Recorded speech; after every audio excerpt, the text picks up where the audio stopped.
Bonsoir, je vous retrouve comme convenu à 18h30 pour vous parler d'un sujet que j'ai déjà abordé il y a 15 jours qui concerne la fameuse mention agence s'abstenir que vous, particuliers vendeurs, mettez pratiquement systématiquement à la fin de votre annonce sur Le Bon Coin notamment. Donc, j'avais abordé effectivement un premier aspect pour répondre à cette question il y a 15 jours et je continue sur ma lancée. Alors, avant d'aller plus loin, je me présente. Je suis Sophie Avédian, conseillère en immobilier sur Aix-en-Provence et je fais tous les 15 jours une session en direct pour vous donner de l'information à vous, vendeurs ou acquéreurs, qui avaient un projet immobilier. Donc, la dernière fois, j'ai parlé d'un aspect qui concernait, enfin, qui avait trait au fait qu'il y a pratiquement 50% des compromis de vente de particulier à particulier qui n'aboutissent pas. Et je vous ai donné mon point de vue par rapport aux deux raisons essentielles qui aboutissent à ce résultat. Donc, vous pouvez regarder en replay ce que je dis sur cette question. Et aujourd'hui, j'aborde un autre aspect qui concerne plus le métier d'agent immobilier. Effectivement, quand vous mettez votre bien à vendre, c'est tout à fait légitime. Vous voulez essayer par vous-même de vendre votre bien. Seulement, c'est pas votre métier a priori. Et le métier d'agent immobilier, ça ne s'invente pas. C'est un véritable métier et il convient, c'est mieux de faire appel à un professionnel. Alors, je vais vous expliquer pourquoi. Quand vous allez, imaginons que vous soyez soumis à une action en justice et vous devez passer devant le tribunal. Tout naturellement, vous allez faire appel à un avocat pour défendre vos droits parce que c'est son métier. Eh bien, quand vous vendez un appartement, même si je comprends que vous souhaitiez le vendre par vous-même, vous pourriez avoir le réflexe plutôt de passer par un professionnel. Alors, pourquoi passer par un professionnel? D'abord, les chiffres sont là. C'est-à-dire, alors que vous êtes au départ plus de 70% de particuliers à vouloir vendre par vous-même, et finalement, 70% des transactions, elles se font à travers un professionnel de l'immobilier. Ça prouve qu'il y a quand même quelque chose qui se passe entre le moment où vous mettez à vendre et où vous mettez cette fameuse mention agence s'abstenir et le moment où vous passez chez le notaire, finalement, avec un professionnel qui vous aura aidé à faire la transaction en toute sécurité. Donc, le professionnel, il est là. Il y a 4 aspects qui me semblent importants. Il va vous apporter de la visibilité, il va vous apporter de l'attractivité, il va vous apporter de la sécurité et de la transparence. Donc, le premier point que je voulais aborder, c'est la visibilité. Vous avez effectivement, lorsque vous passez en tant que particulier sur Le Bon Coin, vous allez capter, vous ne le savez peut-être pas, mais vous captez seulement 30% des acquéreurs parce que les chiffres sont là aussi. En fait, 70% des acquéreurs préfèrent passer par un professionnel. Donc, vous n'avez pas la possibilité, vous, d'aller sur les sites dédiés aux professionnels, comme Se Loger et Logikimo. Donc, si vous passez en tant que particulier, vous vous privez d'une bonne partie des acquéreurs. Donc, c'est quand même très dommage. Et pourquoi ces acquéreurs, ils souhaitent passer par un professionnel? C'est tout simplement, ils auront eu certainement une mauvaise expérience dans le passé.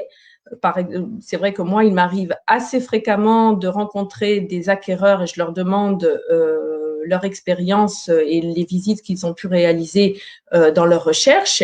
Et ils me disent parfois, ah oui, on a failli signer, on a eu un coup de cœur pour une maison. Et puis, arrivé chez le notaire, on s'est rendu compte que la maison était en zone inondable ou qu'il y avait des micro-pieux qui avaient été installés il y a des années et le propriétaire ne les en avait pas informés.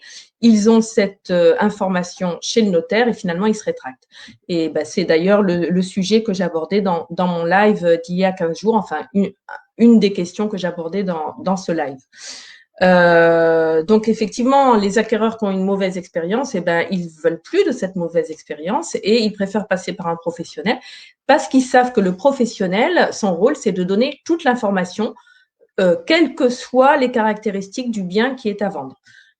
Il se doit de ne rien cacher. Voilà, tout se vend dans n'importe quelle condition. Tout se vend et les propriétaires souvent omettent consciemment ou inconsciemment de donner certaines informations qui peut-être les dérangent. Donc ça, c'est le premier point qui me semble important. Le deuxième point, c'est, je parlais tout à l'heure d'attractivité. Effectivement, le professionnel, il va tout mettre en œuvre aussi pour que l'annonce qu'il va publier sur Internet soit la plus attractive possible. Alors, certains particuliers arrivent très bien à faire ça, c'est-à-dire ils vont prendre de belles photos, ils vont parfois même faire appel à un professionnel, un photographe professionnel pour prendre ces photos. Ils vont faire un texte tout à fait attractif et objectif, donc c'est parfait. Et ils font tout bien comme il faut, sauf qu'ils ne peuvent pas quand même publier sur tous les sites Internet. Mais ça, c'est le sujet que j'ai traité juste avant. Mais malheureusement, il y a quand même pas mal de particuliers, et je le vois dans mon métier, des particuliers qui ont du mal à voir l'intérêt, par exemple, de faire du homestaging. C'est vrai que moi, je me dois, lorsque je vais voir un bien à vendre, de donner des conseils pour essayer de valoriser au mieux le bien avant de prendre des photos.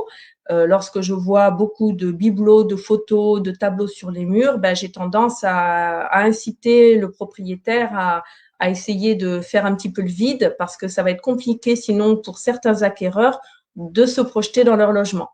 En parlant de ces acquéreurs, effectivement, il y en a certains qui arrivent très bien à se projeter, ils n'ont aucun souci à enlever éventuellement une cloison pour faire une cuisine ouverte, et puis d'autres, ça sera beaucoup plus compliqué, où il y a une cheminée un peu ancienne avec plein de bibelots, et ils vont avoir du mal à imaginer une cheminée toute moderne. Voilà, donc ce homestaging, le fait de dépersonnaliser au maximum votre logement, eh bien, ça permet d'améliorer l'attractivité des photos. Et j'en viens aux photos, effectivement, en fonction du bien, eh bien, il est important de faire appel à un photographe professionnel. Donc, c'est au cas par cas, parce qu'il y a certains biens à rénover, par exemple, qui ne nécessitent pas un photographe professionnel. Moi, en ce qui me concerne, j'ai des biens à rénover. Et effectivement, comme c'est moi qui paye le photographe, je ne vais pas le faire venir pour un logement qui est sombre, qui est pas joli, quoi. Je fais venir le photographe si vraiment ça en vaut la peine. Et c'est vrai que le résultat à ce moment-là est très sympa. Et puis par ailleurs, en parlant d'attractivité, j'offre aussi, puisqu'on en est au temps du confinement avec cette Covid qui veut pas nous laisser tranquilles, on ne sait pas si un nouveau confinement va nous tomber dessus. Donc moi, je fais appel aussi aux techniques de visite virtuelle pour permettre à mes acquéreurs qui ne pourraient pas se déplacer, par exemple, de voir un bien à vendre. Donc ça, c'est le deuxième volet, en sachant qu'effectivement, un particulier peut quand même arriver à faire des photos très attractives. Un autre point de l'annonce, c'est le texte. Il est important de faire un texte attractif, honnête, qui suscite la curiosité, donc pas trop long. Et là aussi, certains particuliers sont très doués pour faire des textes vraiment sympas. Et puis, pour donner l'essentiel, disons, des caractéristiques du logement. Et puis, d'autres particuliers, vous allez avoir du mal parce que si vous avez vécu, par exemple, 20 ans dans votre logement, il y a un côté affectif qui ressort et vous avez du mal à faire ressortir le meilleur côté de votre logement. Vous allez peut-être donner énormément de détails qui noient un peu l'information et toute cette information fait que votre annonce n'est pas très sexy, on va dire. Voilà. Donc ça, c'est le travail du pro et théoriquement, il fait en sorte de vous faire une belle annonce pour capter le maximum d'acquéreurs potentiels.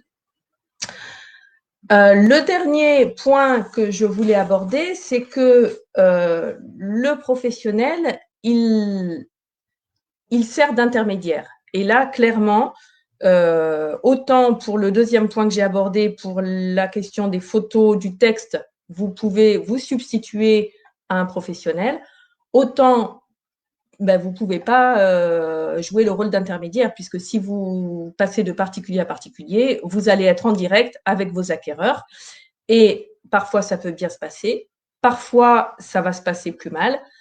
Donc, il y a plusieurs stades où le professionnel joue un rôle utile d'intermédiaire. C'est déjà au stade des visites, puisqu'il va pouvoir répondre aux questions éventuelles qu'il se poserait sans vous déranger, sans vous heurter, parce que parfois, ils peuvent poser des questions qui pourraient vous heurter et ça pourrait vous poser problème lors des visites.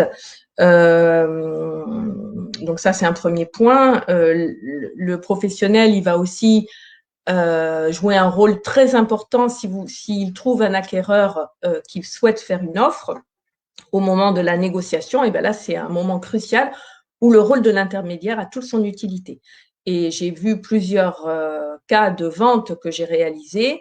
Si j'avais pas été là, clairement, la vente ne se faisait pas parce qu'il y avait trop d'affectifs et trop de tensions entre les acquéreurs et les vendeurs. Parfois, les vendeurs, vous êtes propriétaire, mais vous vendez votre bien, mais un petit peu à contre-cœur. Vous êtes obligé de le vendre pour des raisons personnelles. Donc, c'est douloureux pour vous, finalement, de céder votre logement, même si c'était nécessaire.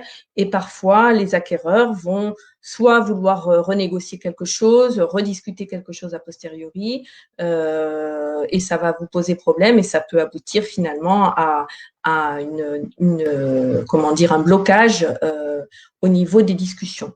Donc ça, c'est le premier point par rapport au côté affectif. Et puis, il y a un autre point très important, c'est l'aspect solvabilité. Je vous ai dit tout à l'heure que un des services qu'apporte le professionnel, c'est la sécurité. Et effectivement, lorsqu'il a un acquéreur qui se présente pour une offre, eh bien, il va s'assurer que ce client est solvable. Et là encore, la notion d'intermédiaire est importante pour l'agent immobilier parce que cette fois-ci, c'est lui qui va faire appel à un autre intermédiaire, le courtier financier. À chacun son métier, on va dire. Moi, je suis agent immobilier, je ne suis pas courtier financier. Et lorsque j'ai un client qui souhaite faire une offre, eh bien, je me tourne vers mon courtier financier avec qui je travaille, qui va me valider le dossier de mon acquéreur. Donc ça, en tant que particulier, ça va être compliqué pour vous d'avoir toutes les informations sur la solvabilité de votre acquéreur. Donc, c'est un autre point très important que j'avais d'ailleurs aussi abordé dans mon live précédent. Là où joue également un rôle d'intermédiaire le professionnel, c'est pour le compte-rendu des visites, parce que, et là, j'aborde la question de la transparence. Vous allez avoir tous les comptes rendus des visites grâce aux professionnels, alors que lorsque vous passez de particulier à particulier, malheureusement, la majorité de vos visiteurs ne vont pas vous faire de retour. Donc, vous allez avoir un sentiment de frustration important et vous n'aurez pas le pourquoi du comment, c'est-à-dire un acquéreur qui est venu, enfin un visiteur qui est venu, qui a adoré votre maison, tout était parfait, et puis finalement, vous n'en entendez plus parler et vous ne savez pas pourquoi. Donc, c'est assez frustrant pour vous. Et là encore, le professionnel, il joue vraiment pleinement son rôle d'intermédiaire entre l'acquéreur et vous. Et le dernier point, c'est une fois que le compromis est signé, jusqu'à l'acte définitif de vente, le professionnel est là pour vous accompagner et pour accompagner l'acquéreur, pour le rassurer, pour éventuellement lui faire revisiter s'il a des questions supplémentaires, pour que tout se passe bien jusqu'à l'acte définitif. Et bien entendu, pour s'assurer que tout le process de demande de prêt, par exemple, s'il y a une demande de prêt, se passe comme il faut. Voilà, donc je pense que c'était important de vous faire comprendre qu'effectivement, le métier d'agent immobilier, ça ne s'invente pas. c'est pas si facile que ça, même si vous avez des amis où tout s'est très bien passé lorsqu'ils ont vendu leur appartement, ben, tant mieux pour eux. Parfois, ça se passe bien, parfois, ça se passe mal. En tout cas, moi, je ne cherche pas obligatoirement à vous convaincre qu'il faut prendre d'emblée un professionnel de l'immobilier pour vendre votre bien. Faites votre propre expérience. Voyez par vous-même comment ça se passe. Et puis, si vous avez un projet de vente sur Aix-en-Provence, vous pouvez m'appeler et je me ferai un plaisir de venir déjà vous donner des conseils, éventuellement, vous faire un avis de valeur sur votre bien. Et puis, ce que je voulais vous dire aussi, c'est par rapport à tout ce que je vous ai dit, sortez-vous de la tête que faire appel à un professionnel de l'immobilier, ça vous fait perdre de l'argent. Ça ne vous fait pas perdre de l'argent, ça va vous en faire gagner par rapport à tous les services qu'il peut vous proposer. Voilà, j'en ai fini avec cette question de agence s'abstenir. Dans 15 jours, je ne sais pas quel sujet j'aborderai. Ça sera peut-être justement avec un photographe ou avec un courtier financier, je ne sais pas encore. Vous le saurez très bientôt. Eh bien, je vous dis bonne soirée et à bientôt.